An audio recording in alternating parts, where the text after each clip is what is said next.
ചേട്ടൻ വന്നേ പിന്നെ എനിക്ക് സുഖം.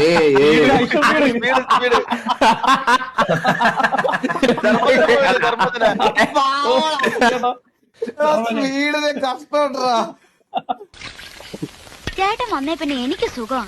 അല്ലെങ്കിൽ ഈ പണി മുഴുവൻ ഞാനാ ചെയ്തോണ്ടിരുന്നത്. ചേട്ടന് പഴഞ്ചോറ് കിട്ടിയോ? നീ വിചാരിക്കുന്നത് പോലെയുള്ള ആ പോപ്പിയൊന്നുമല്ല ഞാൻ. അയ്യോ, ചേട്ടൻ ദേഷ്യപ്പെടാൻ മാത്രം ഞാൻ ഒന്നും പറഞ്ഞില്ലല്ലോ. മുൻകോപക്കാരെ എനിക്ക് ഇഷ്ടമാ. അവരുടെ ഉള്ളിൽ സ്നേഹം കാണും. ചേട്ടൻ ആരെങ്കിലും ലവ് ചെയ്തിട്ടുണ്ടോ? എടി പെണ്ണെ, നിന്റെ ചാട്ട എങ്ങോട്ടാണെന്നൊക്കെ എനിക്ക് മനസ്സിലാകുന്നുണ്ട്.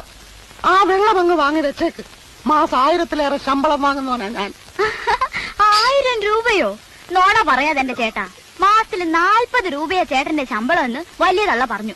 അവളെ എന്തുവാ ഇവിടെ രണ്ടാളും കൂടി? ഈ വീഡിയോ ഉണ്ടാക്കിയ മെസ്സിമാരാ, എനിക്ക് ഉറപ്പാ. എനിക്ക് ചീത്തപ്പേരുണ്ടാക്കി വെക്കുവോ? തങ്കപ്പാ, ഞാൻ സൈക്കിൾ എടുത്തോണ്ട് നമ്മുടെ കൊപ്രാക്കളം വരെ ഒന്ന് പോണം. ഒരാളെ അവിടെ കൊണ്ടാക്കണം. എന്തൊക്കെയാണ് അസംബ്ലി പിരിച്ചുവിട്ടു.